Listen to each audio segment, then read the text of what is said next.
जिम्मेदारी की। हमारे सामने सबसे बड़ी चुनौती है कचरे का निपटान। असल में कचरा प्रबंधन एक देशव्यापी समस्या है। देश भर में कचरा निपटारे के लिए कई प्रयोग किए जा रहे हैं।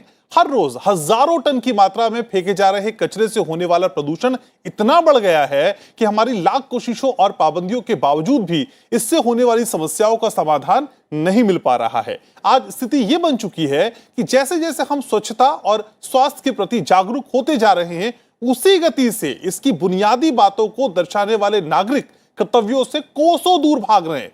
ठोस अपशिष्ट प्रबंधन नियम के अनुसार कोई भी व्यक्ति खुद से उत्पन्न कचरे को अपने परिसर के बाहर, सड़कों पर, खुले सार्वजनिक स्थलों पर, नाली या जलीय क्षेत्रों में ना तो फेंकेगा और ना ही जलाएगा और ना ही दबाएगा, लेकिन इस नियम की धड़ल्ले से अनदेखी भी होती है। तो आज जानेंगे कि कचरे के निपटान का सही तरीका क्या है, इसकी अनदेखी से पैदा होने वाली समस्याएं हमारे लिए और आपके लिए कितनी विषम है, और इस कचरा प्रबंधन में हमारी और आपकी जिम्मेदारी कितनी इंपॉर्टेंट है, कितनी अहम है। इन्हीं तमाम मुद्दों पर बात करने के लिए मेरे साथ बेहद खास मेहमानों का खास पैनल जुड़ रहा है। मैं परिचय आपका करा दूं। मेरे साथ जुड़ रहे हैं डॉक्टर सुनील पांडे, निदेशक हैं पर्यावरण और अपशिष्ट प्रबंधन प्रभाग, TRI से। सर, स्वागत है आपका। अवतार सिंह भी जुड़ रहे हैं हमारे साथ, मेयर हैं उत्तरी दिल्ली से। अवतार जी, स्वागत आपका। शुरुआत सुनील जी आप ही से करते हैं। कचरा प्रबंधन हो या फिर ठोस अपशिष्ट पदार्थों का निस्तारण हो, सर, इन पे हम कई बार बातें करते रहे हैं, कई बार सुझाव भी सुझाए गए हैं, लेकिन असल में क्या हम समझ नहीं पा रहे हैं कि असल में कचरा प्रबंधन है क्या, ये निस्तारण हमें कैसे करना है। सर, समझाइए हमारे व्यूवर्स को असल में कचरा प्रबंधन होगा कैसे। एक्चुअली प्रॉब्लम क्या हो रहा है कि जो ठोस कचरा प्रबंधन है शहरों में, इसको अभी तक हम सेंट्रलाइज लेवल पे करने की कोशिश कर रहे थे, जहाँ की सारा कचरा कलेक्ट करके एक जगह ले जाके उसको प्रोसेस करें जी। और इसमें प्रॉब्लम क्या हो रही है कि जो है, अगर नागरिक आपका कचरा सेग्रीगेट नहीं करता है और उस पर फोकस नहीं रहता है कि नागरिक कचरा सेग्रीगेट करे और उसको सेग्रीगेट करके जो कचरा हम वहीं उसको वो प्रोसेस कर सकते हैं उसको वहीं करें, तब तक ये समस्या बनी रहेगी। और काफ़ी जगह पे, काफ़ी शहरों में ये इस समस्या का समाधान किया है, और लोकल रेजिडेंट वेलफेयर एसोसिएशन है या हाउसिंग सोसाइटीज़ के जो एसोसिएशंस हैं, उन्होंने जो है कचरे को जो अपने यहाँ अपने कॉलोनीज़ में जो है ट्रीट करने की, प्रोसेस करने की कोशिश की है और उसे खाद बनाई है, और जो है बाकी कचरा जो बच जाता है वो एनीवे रिसाइक्लेबल होता है, वो रिसाइकलिंग के लिए लोग ले जाते हैं। लेकिन अभी हमारा देश बड़ा है, काफ़ी सारे शहर हैं, 5000 छोटे बड़े शहर हैं, तो एक थोड़ा सा चल रहा है, लेकिन धीरे धीरे जो है बाकी शहरों में भी फैल रहा है। तो ये जो है प्रॉब्लम है कि जो है कचरा जो है लोकल जो प्रोसेस हो सकता है वो लोकल प्रोसेस अगर कर दिया जाए तो काफ़ी सारी समस्या इसमें ऐसे ही खत्म हो जाएगी। ठीक है, हमारे साथ मेयर साहब भी जुड़े हुए हैं। अवतार जी, असल में आप तो इस मैकेनिज्म को, इस प्रक्रिया को बहुत नजदीक से समझते होंगे, रोज का आपका वास्ता है।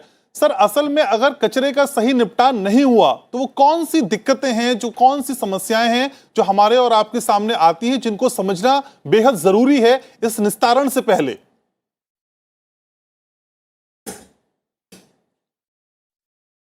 अगर समय पर कचरे का निवारण नहीं हुआ तो भलसुआ जैसे लैंडफिल में कूड़े के पहाड़ बन जाएंगे, और जो कि बन भी रहे हैं। उत्तरी दिल्ली नगर निगम इसके लिए बहुत गहनता से काम कर रहा है।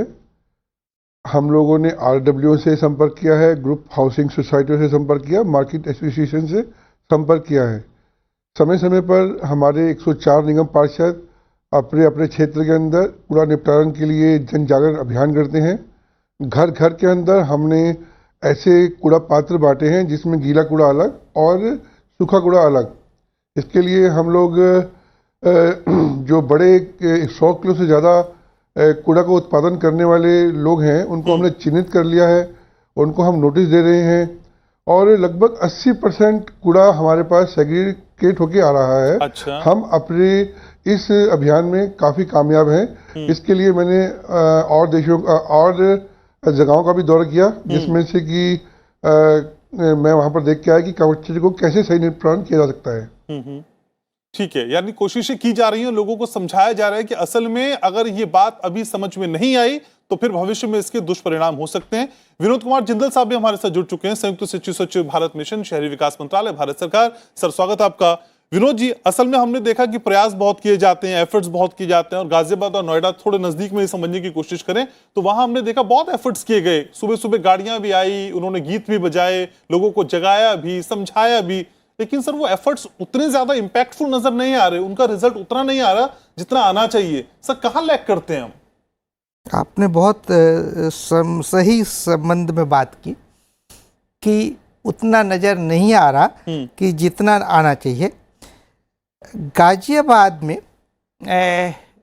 हमने गाड़ियां आई, गीत बजाए, सफाई सड़कों की हुई, कूड़े उठे, लेकिन एक चीज़ में कमजोरी है, क्योंकि कूड़ा सफाई करना से आज तो सफाई हो जाएगी, कल फिर सफाई नहीं होगी, क्योंकि सफाई एक हर दिन की निरंतर क्रिया है।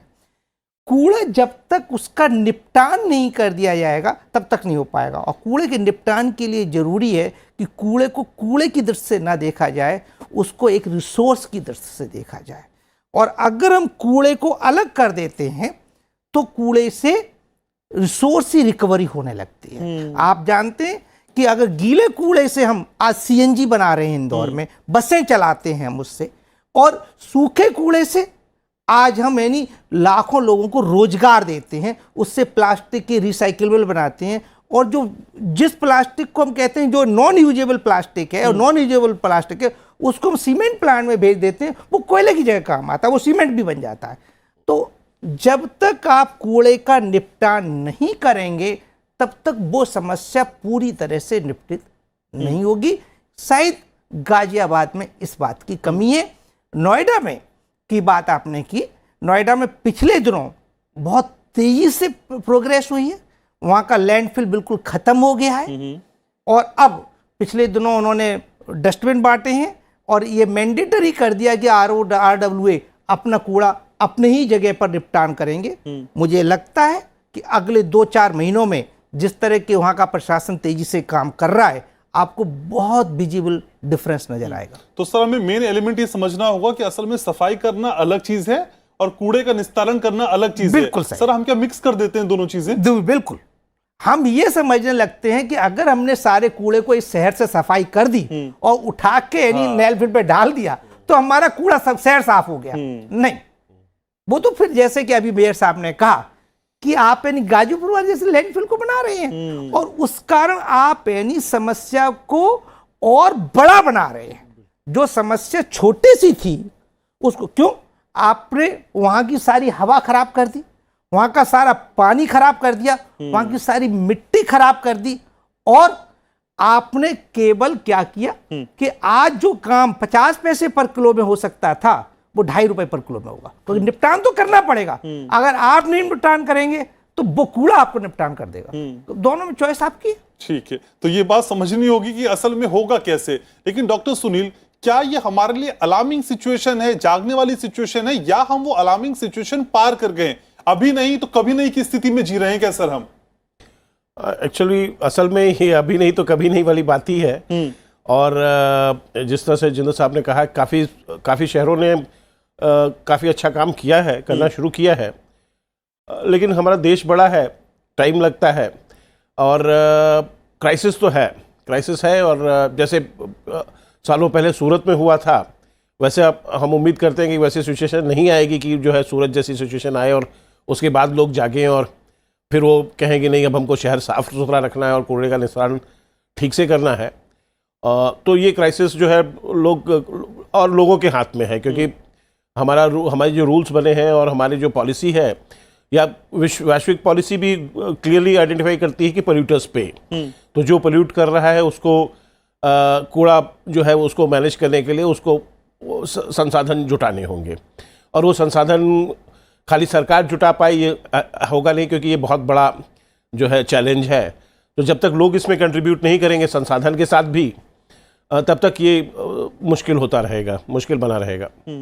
ठीक है, अवतार जी भी हमारे साथ है। अवतार जी, साउथ दिल्ली के लोग खुशकिस्मत है कि वहां आप मेयर हैं और बहुत एक्टिवली सारी चीजें कर रहे हैं, पार्टिसिपेशन आपका बेहतर है। लेकिन सर, नगर निगम के स्तर पे अक्सर हमने देखा है कि काफी उदासीन रवैया होता है। चीजें शुरू जरूर की जाती हैं लेकिन उन चीजों को पूरा किया नहीं जाता।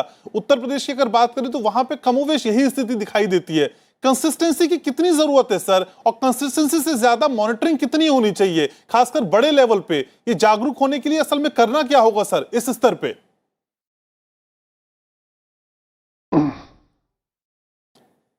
एक तो मैं नॉर्थ दिल्ली का मेयर हूँ, साउथ दिल्ली का नहीं। ओके सर, ठीक है। और संसाधनों के साथ जागरूकता सबसे बड़ी आवश्यकता है। जब हम लोग अपने घर से कूड़े को सेग्रीगेट करके भेजेंगे तो हमें आगे उसकी आवश्यकता ही नहीं पड़ेगी। इस बात के लिए हम लोग हर रोज जन जागरण अभियान चलाते हैं। हमारे जो एएसआई हैं, हमारे जो सफाई कर्मी हैं, उनको हमने हर बात के लिए ट्रेन किया है। मैं इस काम के लिए सूरत और इंदौर दोनों जगह होकर आया हूँ। दोनों जगह पर जो सेग्रीगेशन का काम है मैंने बहुत नज़दीक से देखा है। हमने उस तर्ज के ऊपर दिल्ली के अंदर भी 3 जोनों के अंदर स्मार्ट अपना वार्ड को बनाने की हमने शुरुआत की थी। करोल बाग के अंदर, केशवपुरम के अंदर, रोहिणी के अंदर। और मैं बहुत हर्ष से बताना चाहूँगा कि वहाँ पर हमारा जो ये प्रयोग था 80% से 90% तक बिल्कुल कामयाब हुआ। वहाँ पर ग्रुप हाउसिंग सोसाइटियों ने, वहाँ पर RWA ने, वहाँ पर जो हमारे शॉपकीपर एसोसिएशन है उन्होंने उसके अंदर बहुत मदद की। कूड़े को समय से जहाँ पर निपटान कर कर आगे भेजना है, हमारी जो निगम की गाड़ियाँ हैं, टिप्पर है, बड़े ट्रक हैं, समय समय पर वहाँ से कूड़ा एकत्र कर कर हमने वाओ कंपनी के साथ ऐसे कई प्लॉट लगाए हैं दिल्ली के अंदर, जिसमें गीला कूड़ा लगभग एक दिन में 500 टन हम देते हैं तो वो खाद के अंदर प्रवेश होता है। और जो हमारा पुराना कूड़ा लैंडफिल पर पड़ा हुआ है भलसवा पर, वहाँ पर भी हमने बड़ी 15 मशीनें लगा दी हैं जो कि उस कूड़े का निपटान भी लगभग 1 साल 1.5 साल में कर देंगी। तो हम निगम की ओर से सभी कर्मचारी, सभी पदाधिकारी, सभी निगम पार्षद वचनबद्ध हैं। कूड़े का सही समय पर सही निपटान करने के लिए हम तैयार हैं। जी, ठीक है। विनोद जी को भी चर्चा में लाते हैं। विनोद जी, अक्सर हम इस थॉट प्रोसेस में चलते हैं कि देखिए, ये जिम्मेदारी प्रशासनिक अमले की है, सरकार की है, सरकार पे जिम्मेदारी छोड़ के हम निश्चिंत हो जाते हैं। इस विचार को बदलने की कितनी जरूरत है, और सर हमारा पार्टिसिपेशन कितना इंपॉर्टेंट है असल में, और वो पार्टिसिपेशन असल में इंक्रीज कैसे हो? बातें तो हम सभी करते हैं, गीला कूड़ा, सूखा कूड़ा, इसको इस डब्बे में रखिए, उसको उस डब्बे में रखिए सर, लेकिन उसे सही धरातल पे उतारने के लिए हमें कितने एफर्ट्स करने होंगे? जी,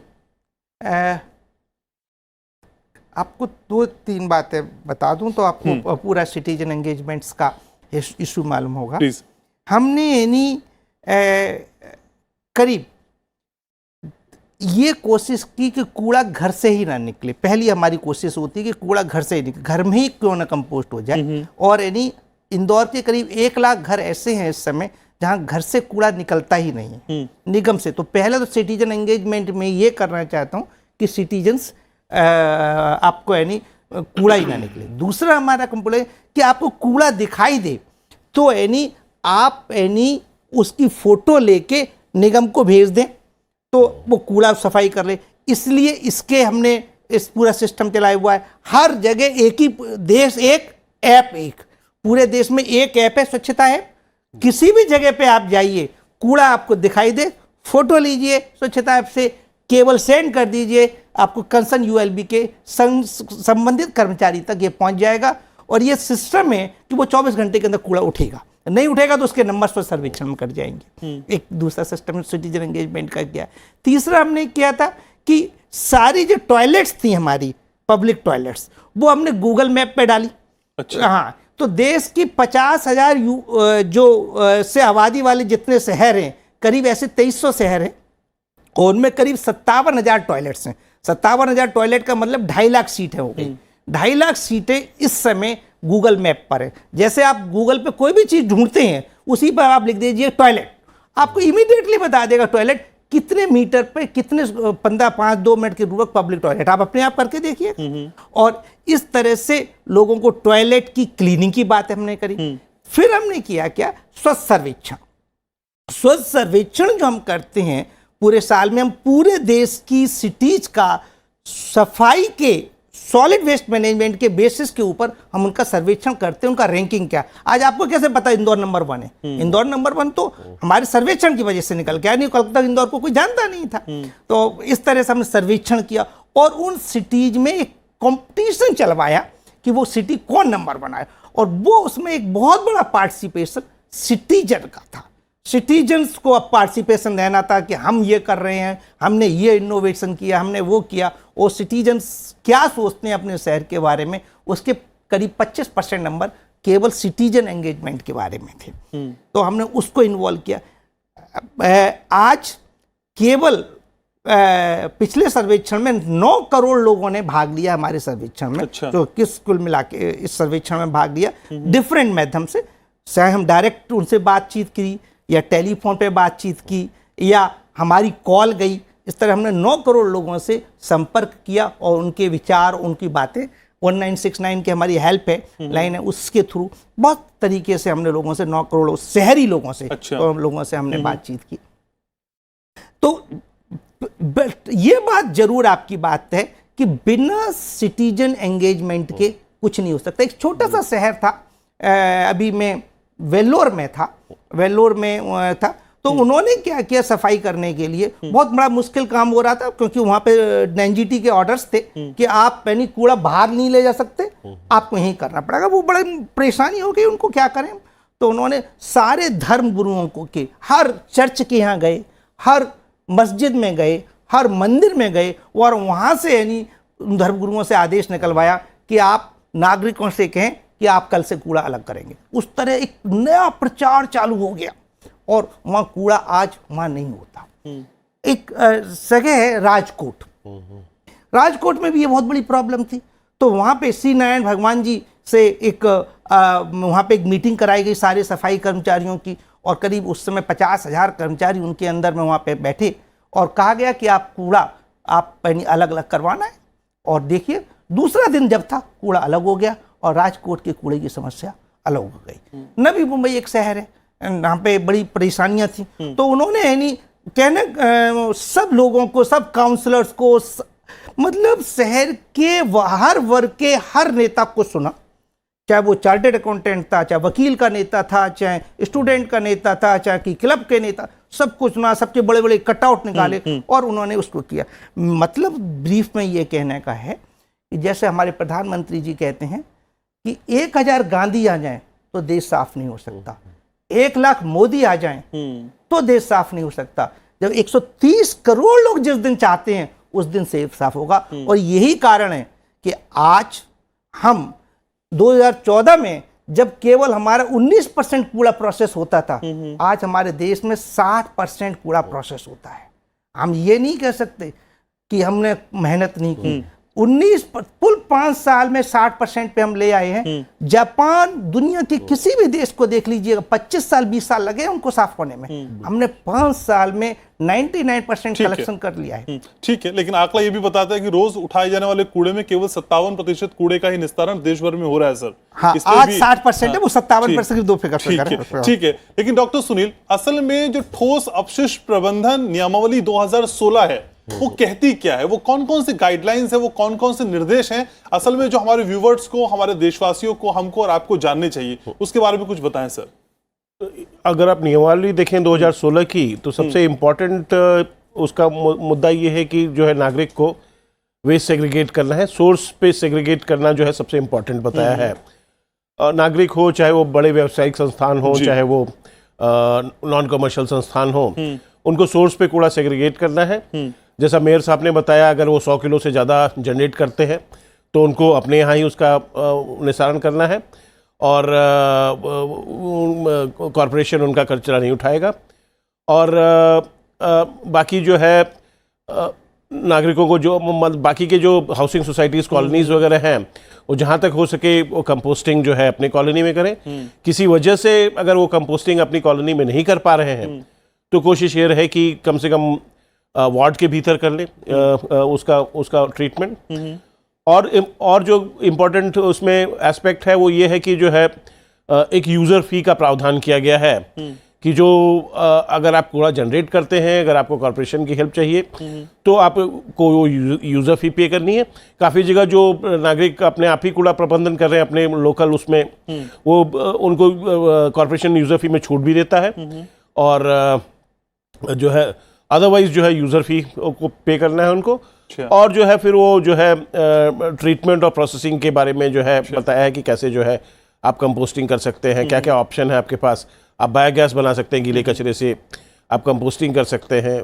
बड़ा अगर सेंट्रलाइज प्लांट आपको लगाना, जैसे काफ़ी जगह, जैसे यहाँ पे भी पूर्वी दिल्ली में पॉपुलेशन डेंसिटी बहुत ज़्यादा है, तो कई बार पॉसिबल नहीं होता है कि आप जो है हर कॉलोनी, हर उसमें जो है एक ट्रीटमेंट प्लांट लगा सकें। तो उसमें आप एक सेंट्रलाइज प्लांट भी प्लान कर सकते हैं, जैसा जिंदल साहब ने कहा, बायोगैस प्लांट, जिसमें जो है आप उसको कंप्रेस्ड नेचुरल गैस में कन्वर्ट कर सकते हैं, जो कि इंडस्ट्री भी यूज़ कर सकती है उस फ्यूल को, आप बसेस में भी यूज़ कर सकते हैं। और एक बार अगर आपने अपना गीला कचरा मैनेज कर लिया तो आधा जो है आपका, आधे से ज़्यादा प्रॉब्लम आपका सॉल्व हो गया, क्योंकि सूखे कचरा को अगर आपने गीले कचरे में मिक्स नहीं होने दिया तो सूखा कचरा अपने आप ही कलेक्ट करने वाले आपके पास आ जाएंगे और ले जाएंगे। ठीक है, यानी शुरुआत में कुछ प्रिकॉशंस लेके आप जो बड़ी दिक्कतें हैं उनको कम से कम तो कर सकते हैं। बिल्कुल। अवतार जी, असल में जो कूड़ा लाने वाले कॉन्ट्रैक्टर होते हैं उनको किस तरह से प्रोत्साहित करने की जरूरत है? वो ज्यादा से ज्यादा कूड़ा लाएं, इस बात पे उनकी पेमेंट होनी चाहिए, या ज्यादा से ज्यादा कूड़े का निपटान करके आए, इस बात पे उनकी पेमेंट होनी चाहिए? सर, असल में क्या इस तरह की कोई कोशिशें भी हो सकती हैं प्रैक्टिकली में देखें?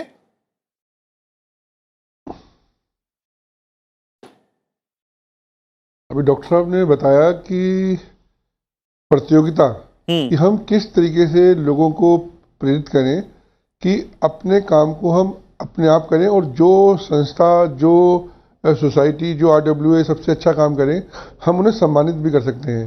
एक प्रतियोगिता लानी पड़ेगी हमें, सफाई कर्मचारी से लेकर अधिकारी तक, निगम पार्षद तक, कि किसका क्षेत्र के अंदर कितनी ज़्यादा सफाई हुई है। उससे हमें लगेगा कि हमें और भी अधिक काम करना है। जो आपने कहा कि जो सफाई की जो कंपनियां हमने लगा रखी हैं, उनके ऊपर हमें कैसे निगरानी करनी है और उनको हमें कैसे प्रोत्साहित करना है। जो भी कंपनियां निगम के साथ अटैच हैं, उन सबको हम जो भी जितना भी कूड़ा, जितनी गाड़ी भी उनकी आती है, तोल के हिसाब से उनको पैसा देते हैं। तो बस उनके ऊपर हमें नज़र रखने की आवश्यकता है कि वो सही वजन की गाड़ी वहाँ आ रही है कि नहीं, गाड़ी के अंदर कूड़ा है या मलबा है। वहाँ देखने की बात यह है कि वहाँ पर हमें उन्हें चिन्हित करना है। अगर वो, उनको तो जितना कूड़ा लाएंगे उतना पैसा मिलेगा, उनको तो प्रोत्साहन की आवश्यकता नहीं है, उनका तो काम है। बस देखना हमें ये है कि जो वो काम कर रहे हैं वो सही है कि नहीं। गाड़ी के अंदर कूड़े की जगह अगर उन्होंने मलबा भर दिया तो खर्चा ज़्यादा होगा और कूड़ा कम मिलेगा। और गीला कूड़ा और सूखा कूड़ा, आपने कहा कि अगर हमने गीले कूड़े का निपटान कर दिया तो सूखा कूड़ा लेने वाले अपने आप आ जाएंगे। ये बहुत बढ़िया बात बताई आपने, क्योंकि गीले कूड़े को ही हमने सबसे पहले निपटान करना है। सूखे कूड़े से तो बहुत सारे उत्पाद हमारे को बन जाते हैं और उसको लेने वाले भी बहुत हैं। गीले कूड़े के लिए दिल्ली नगर निगम की बहुत जगह पर प्लांट लगाए हैं और हम बहुत कोशिश कर रहे हैं कि इसका निपटान हम जहां पर है वहां पर ही हम कर लें। हर क्षेत्र के अंदर 2 टन का, 5 टन का, उससे अधिक टन का हम वाव कंपनी के साथ मिलकर ऐसा प्लांट लगा रहे हैं। और जैसे कि अपने दिल्ली के अंदर गायें और भैंस की बहुत समस्या है, तो हमने भलसुआ के पास एक गोबर से बनने वाली गैस का प्लांट भी लगाया है। और हम कुछ ही दिनों में शुरू करने जा रहे हैं कि जहां पर भी बड़े बड़े डेयरी हैं वहां से हम गोबर को परचेज कर लें। लोग गोबर को नाले में बहा देते हैं, गटर में बहा देते हैं, इससे पूरी दिल्ली को समस्या है। हम उन्हें भी प्रोत्साहित करेंगे वो गोबर को नाली में ना बहाएं, उसको निगम कुछ नॉमिनल चार्ज में हम खरीद लेंगे।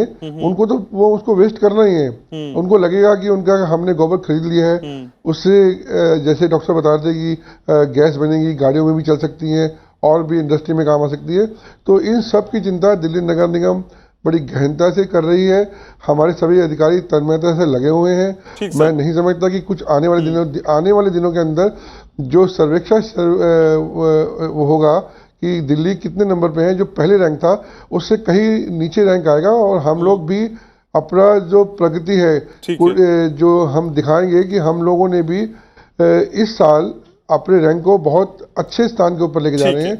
और ठीक इस है। सब के लिए नागरिकों का है बहुत सर। अधिक सहयोग चाहिए और उनका जन जागरण चाहिए। उनके अंदर, मन के अंदर एक शक्ति होनी चाहिए कि हाँ, मुझे करना है। ठीक जब है। हम सोच लेते हैं हमें काम करना है, तो कोई ऐसा काम ही नहीं है कि हम उसको ना कर सके।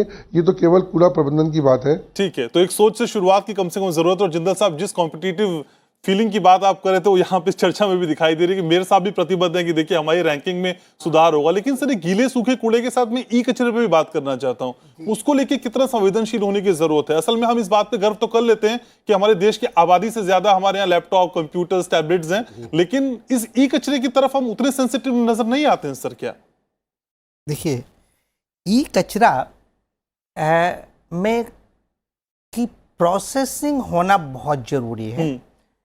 ई कचरा अगर सेफली प्रोसेस नहीं होता तो इसमें ऐसे जहर नाले में निकल जाते हैं जिससे पूरा का पूरा जल खराब हो जाता है। दूसरी तरफ इस ई कचरे की प्रोसेसिंग प्रॉपर हो जाए तो उससे ऐसे पदार्थ, मटेरियल्स मिलते हैं जो बहुमूल्य हैं। इनफैक्ट उनमें कुछ ऐसे पदार्थ भी हैं जिनका मैं साइंटिफिक नेम नहीं बता पाता कि जो इन वर्ल्ड में विलुप्त हो चुके हैं, केवल उस रिकवरी के माध्यम से ही मिलते हैं। अच्छा, ऐसे मतलब एक छोटा आंकड़ा बताऊंगा आपको, ज्यादा मुझे नहीं, करीब 1 टन से अनसाइंटिफिक से प्रोसेसिंग होने से करीब 25,000 रुपए मिलते हैं। अगर वो ही साइंटिफिक तरीके से अगर हम करें तो हमें करीब 7.5 लाख रुपए मिलते हैं। ठीक है, यानी कि एक शुरुआत करने की जरूरत है। समय सर थोड़ा मेरे पास कमी है। बहुत शुक्रिया, शो को वाइंड अप करना होगा।